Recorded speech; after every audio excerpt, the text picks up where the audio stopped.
Well, hello there, and welcome to 2026. I am probably not the face that you're expecting to see, or the one you're expecting to talk right now. But we thought we would start this season of Diagnostic Guru, swapping seats.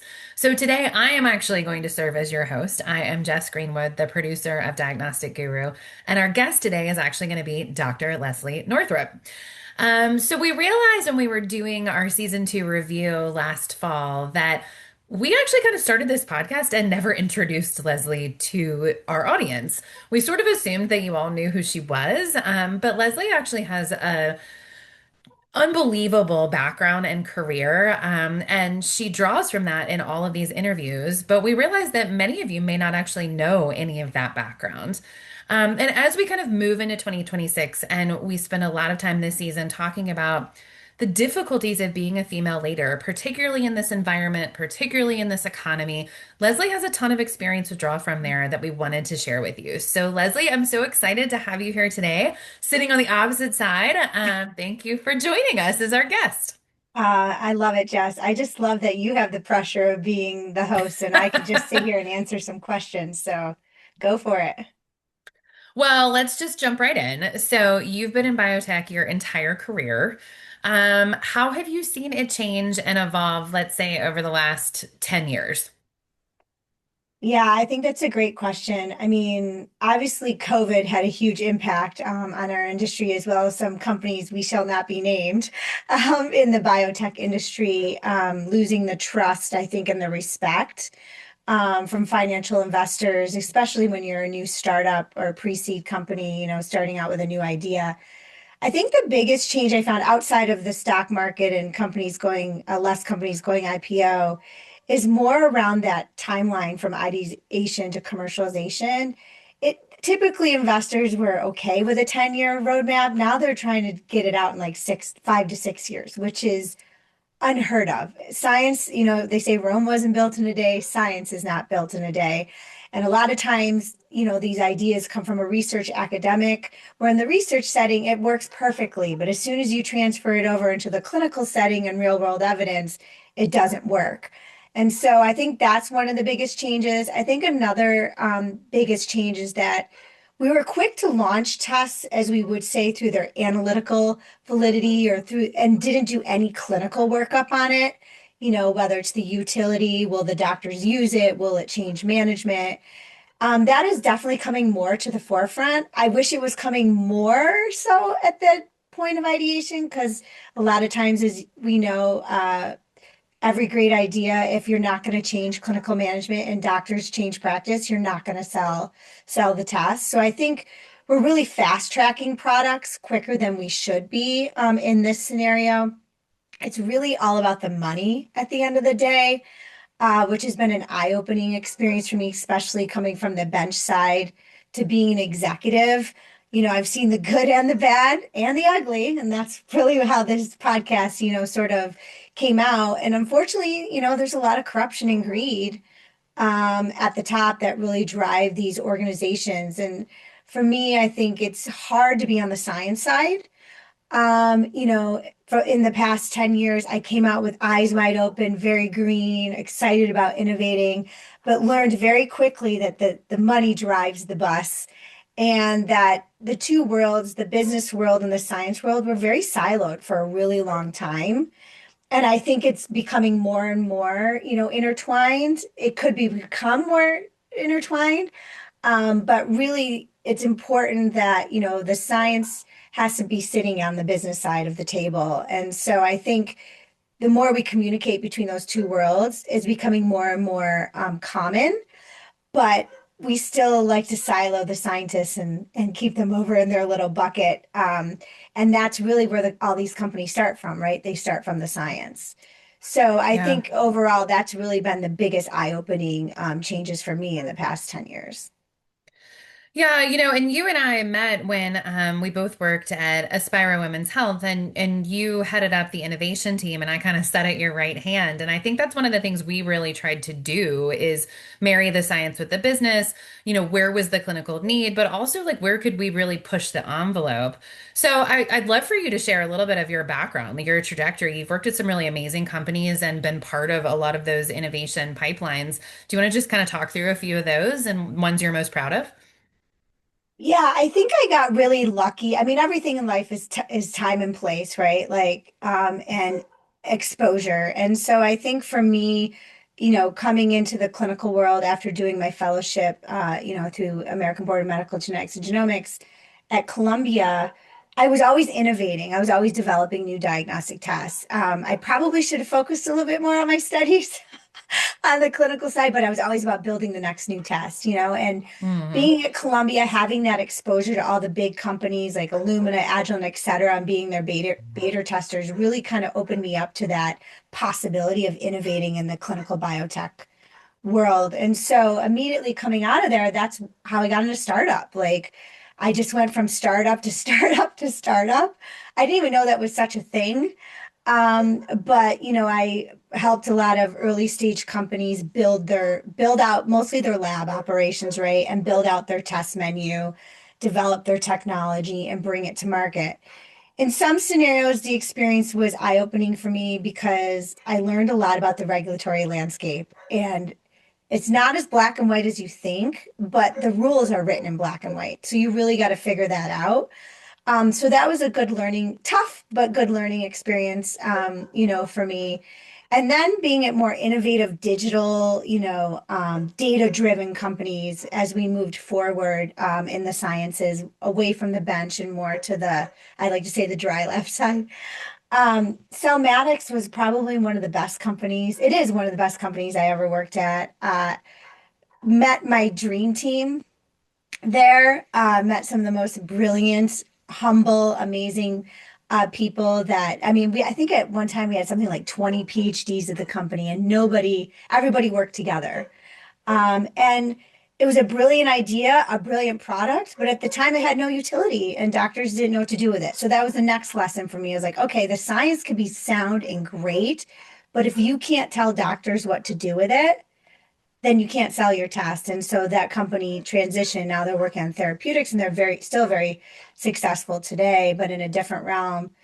But then met you at Aspira. I was like, all right, I'm going to try the public world as a scientist. Whoa, did I not know what I was getting myself into?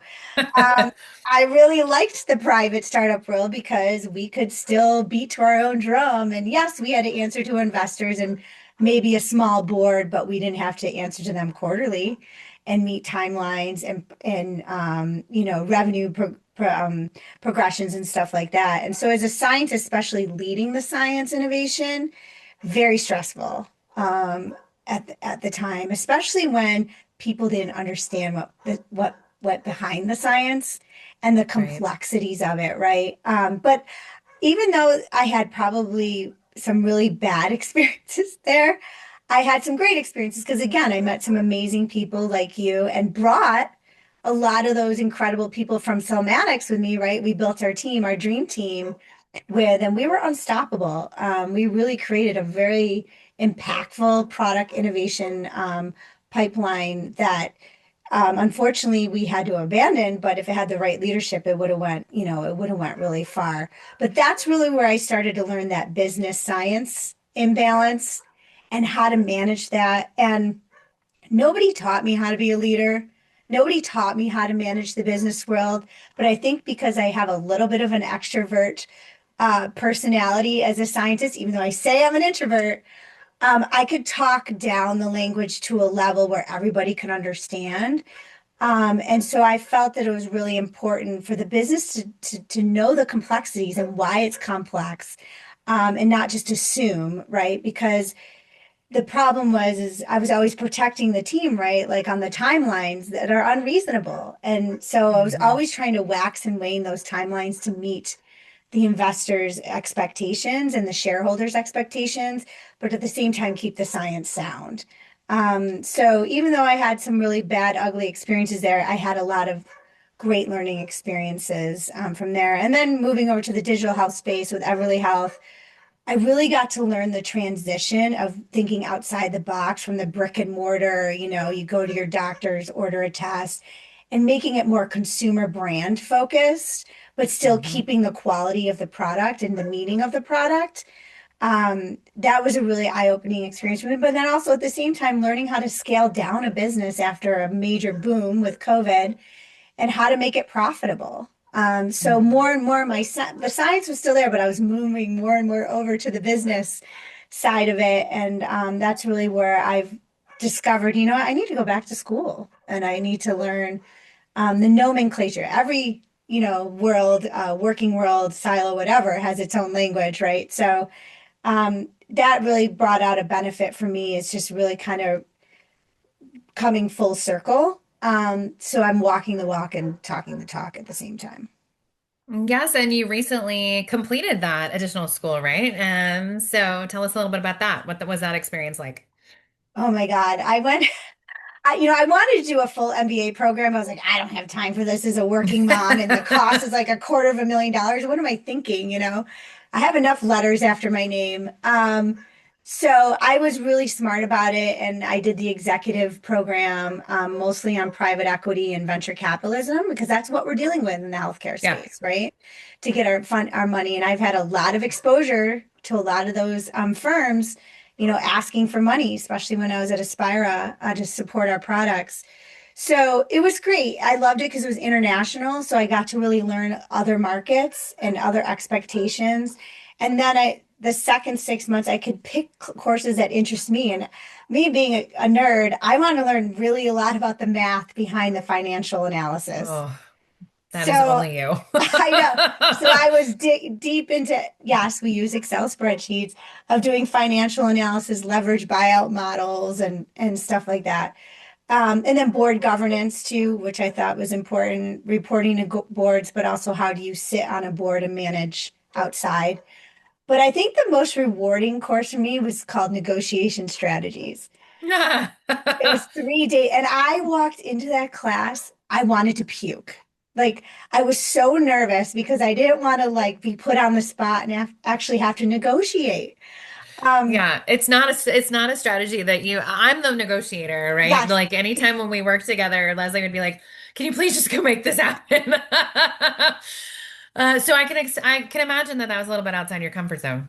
it was, but it ended up being one of the most rewarding experiences in my life. And the teacher, I wish I could remember his name off the top of my head right now, but he comes from a background in government, like working next to like Mm, dictators and presidents and stuff, and sitting at the table where they're negotiating about whether we go to war or not. So really learning at the end of the day, both sides of the table have something they want. So how do you hmm come to the middle to agree? So I think that was really good for me in a sense because that's how science and business always are, right? Like we're Yeah. always kind of butting heads, and so how can we come to alignment and an understanding to make sure that we both win on both sides? Well, that's a perfect segue to kind of talking about what the crux of this season is going to be about, which is like the current financial state of biotech and healthcare, and actually industries beyond that. And I remember when we worked at Aspira, we were working on a potential endometriosis screening tool. And one of the things we just kept running up against is the finances. It literally was a matter of well, but right now we diagnose this condition via surgery. And if we pull that away from physicians, there are lots of stakeholders that are not going to like that. And so, how are we going to get that paid for by CMS or paid for by an insurance company? And it really had nothing to do with the fact that, like, wow, it's really crappy that a woman has to go into surgery to get diagnosed with a condition that we could easily diagnose via a blood test. That really wasn't on the table. It was about, what's our reimbursement going to look like? What's our ramp to get there? How are we going to put it on those schedules. And that was, I don't know, 6, 7 years ago. So, what I've seen in biotech and healthcare is just a continuation of that. So, as an entrepreneur in that space, like what scares you the most about our current financial situation? Well, from a personal level, the bottom line is that am I going to be successful enough to provide the security for my kids, a roof over their head, food on the table, growth activities, give them a childhood life, right? Like that's a reality right now in this landscape, shockingly, which I never thought I would be there with Right? years of schooling and training and whatnot. So that's always back of mind. But from a business side, I think this timeline of shrinking the timeline, of a proof of value around combining, the product and the revenue. Like everyone thinks that they can immediately, when they're going in with these investors, the investors think they're going to make their money back within, 6 years, and that's just Yeah. not reality. And so it's this risk aversion, right, that we're up against on this more late stage capital. I think we're really not funding the science anymore. We're Yeah. funding more the financial gain. Hmm. And how can we change healthcare and this shorter timeline? And people aren't understanding that healthcare is slow Hmm. and you can't change it, especially when it comes to the reimbursement piece. Hmm. And so I think if we can get a better balance around the understanding of the investments into the company, what is the actual product and the timeline, and when are you going to be able to get reimbursement? Because no, I don't know of any company that survives on a total cash pay. It's very Right. rare in healthcare, right? Like you start out that way, but you don't want to end that way because people are paying insurance anyways. They want to pay for their product. So, and then I think everyone comes in, they get their big investment, whether it's pre-seed, Series A, Series B, but then they don't manage the timeline and the money becomes thinner and thinner and the cash flow. And so the burn, right, becomes greater. And then by the time you get to commercialization launch, there's no more money in the bank. Yeah. And it's really hard to go back out there and fundraise to get the funding to get, because a commercial investment, a commercial team, the strategy, the marketing, that's a Oh huge my gosh. investment, right? Most companies we saw, our P&L, like the commercial side and the marketing side got more money than the research side, which is classic textbook. So I think that's really, in this current financial environment where a lot of these companies are up against, investors have lost their patience. They've lost their trust, which rightfully so, right? There's a lot of bad players out there. So how can you secure that confidence in them, but then also in the consumer at the end of the day, or the individual or the clinician to use the test and use the product. So I'm hope, and then there's no funding, right? That's a whole other topic for another day. So, right, all the companies we talk to, these nonprofits and everything else, like their grants are shriveled up. Like, where do we find the money? And Hmm. we have to remember that these investment firms, these are everyday people's livelihoods. These are their retirement funds, their kids, college funds or et cetera, that they're expecting their financial planner to grow and invest in. So we just need to be a little bit smarter about the money and where we put it. So, to that point, what should VCs, investors, people looking to put money in, early stage startups, what should they be looking for? Like, what are the things that make a quote unquote good investment these days?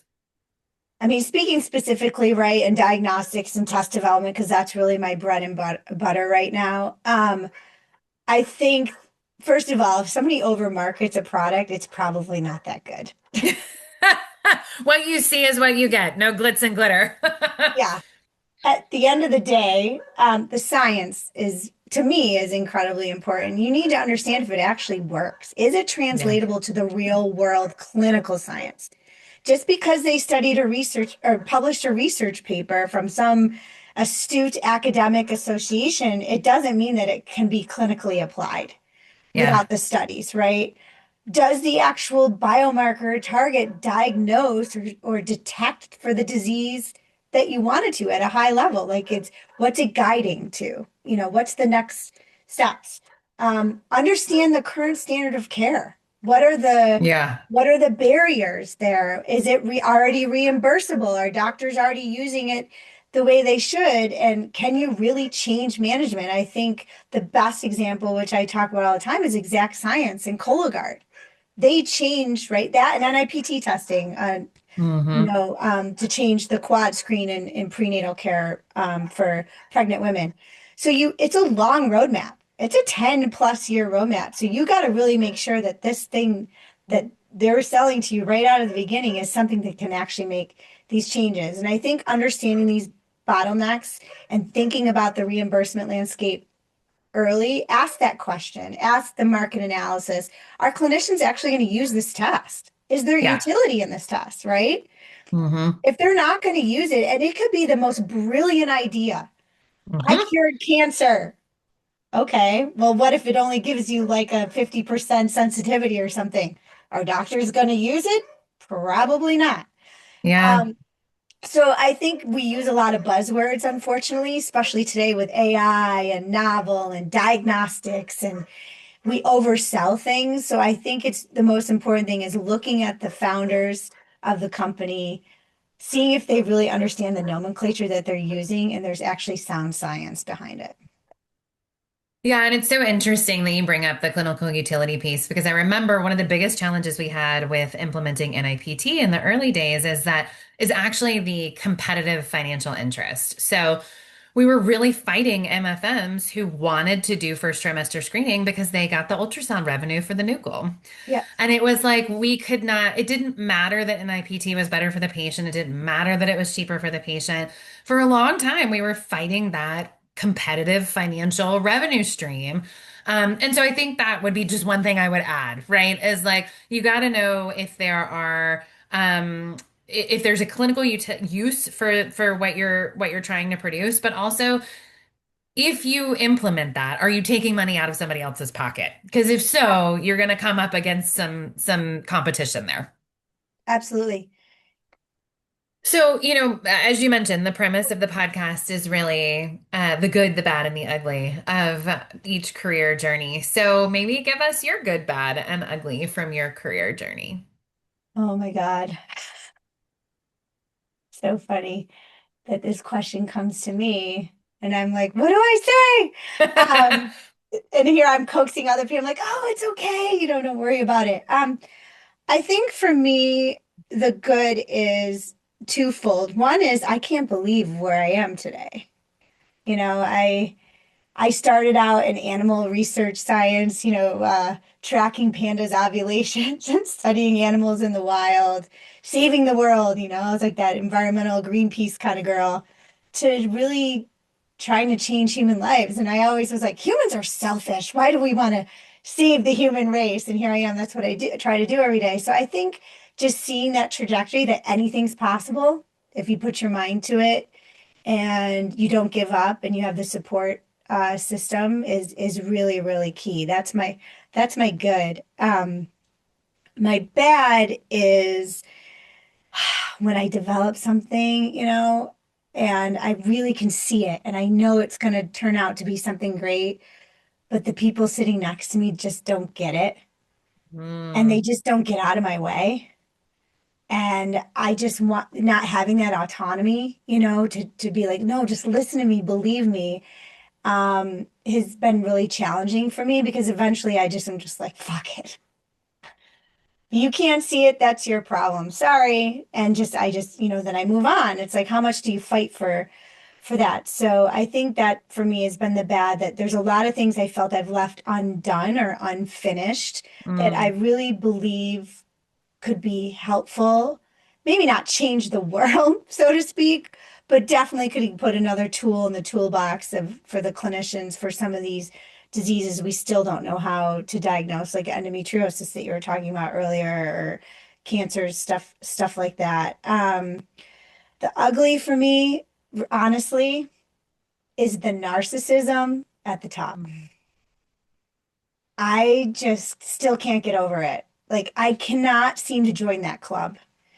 mm, I can't get over how many people still in this world, all they do is think about themselves at the end of the day, when the company has this big mission about what we're going to do and how we're going to save lives, when probably half the people sitting at the top don't, they talk it, but they don't walk it. And when I'm always trying to meet that mission and vision, and I've actually been, demoted or treated horribly because I don't join the club, with that attitude, that sort of like, you got to fight to get to the top and to sit at the top and to have a name at the table. And that was it, it actually did a lot of damage to me personally, as you know, and that's why we started this podcast because I wanted to talk about it because I'm like, I can't be the only one that has experienced this. And I give everyone the benefit of the doubt. I try to trust them right from the beginning. That's probably my downfall, this whole kindness with strength thing. But I really feel that if we're in this together, then why can't we be nice to one another and be honest? Listen, I can't stand someone who's talking behind my back and then is sweet to my face. I want you tell me to my face, like I can handle it. It may hurt a little bit, but at least I know what I'm up against. And I just think that there's so much competitiveness for unknown reason. It's not necessary, and it's really put a hindrance on innovation and where we Hmm. are as a society, in the space. So that was my ugly, eye-opening experience for me as I moved up through the ranks and, into more senior level executive positions. Because as you know, I try to build teams with no drama. I just don't Hmm. have time for it. I think it's a waste of time. And I think that we're all adults at the end of the day. We have enough drama at home. Why do we have to bring it into the workplace or vice versa, right? Like, because we spend more time at work and I have all too experience of bringing that home. I know a lot of us do, affecting our personal lives. And sometimes I'm like, which is which? I don't even know. And that's really what's been sort of sad to say. But through it all, I've been able to get through it. I've done a lot of executive coaching, a lot of mind searching, confidence building that, you know what? I just want to be my authentic self. And if you don't like me at the end of the day, well, I feel sorry for you. So, in the end, I guess it's become a good because I've, kind of found a newfound love for myself. Listen, nobody's perfect by any means, but I'm just not, one thing that was told to me in my fellowship training by someone who's a very well-known, astute, clinical scientist, that if I'm not a bitch, I'm not going to succeed. And I was like, wow, that's really how it is out there. Well, I guess I'm Oh. not going to succeed then because I'm not going to be like that. Yeah, and I'm so grateful that you aren't. And I think one of the things that's been most rewarding about doing this podcast with you is getting to see you reflect back some of these experiences to our guests, and being able to validate, what they've been through, and also being able to hear their superpowers. Mm, I think we really landed on this question of what is your superpower totally by chance. And it has become, it's got its own energy now. And it's one of our favorite questions that we ask on the podcast. And, we've created a series of capes out of it, but it really has spawned from your belief that everyone has a superpower. And I think one of the things that you do best is creating teams where people's superpowers can shine. And I think that's just, gosh, if we had more of that in this world, like, innovation would just take off and we would be in such a better place. So, I'm grateful to work on your team, but I want you to share with folks what you believe your superpower is. that was a hard one, for me. And now it's a trademark of our business, which is pretty exciting. Um, I think for me it was alchemy. I I just feel like that's something where I sit all the time. Mm. Especially when I'm like I've talked about the two sides of the world and the business and the science and just like trying to gain alignment and understanding. It's probably not the most sexiest superpower. Listen, creating gold out of poop, that's a good thing, right? Hey, I've sifted a lot of poop in my day. Let me I tell bet you, you have. carnivores, yeah, carnivores are much stinkier than plant-eating animals. We all bring our own superpowers to the table, and if we could just all shine as who we are, probably a much better organization at the end of the day, or just society, really. Well, it certainly would be more fun, that's for Oh my sure. God. I wish I could just walk around with my super cape all day and be like, I mean, I mean, you Wonder can. Woman did, right? I mean, come on. Absolutely. I have my Well, my armor on right now. Well, if you see Leslie in mask and cape as the host of this podcast for the rest of season 3, you'll know what happened. But thank you so much for sharing your background, your take on where we are currently, and a little bit of your good, bad, and ugly with us today. We are looking forward to an amazing season 3. So please make sure you mark your calendars every other Wednesday on YouTube, anywhere that you get your podcast, and check us out on LinkedIn. Like us, follow us, comment, all that kind of good stuff. And please share an episode with a friend or a colleague that you think could maybe think about their superpower. I think it's a great way to share. So thank you very much. Thanks, Jess, for having me.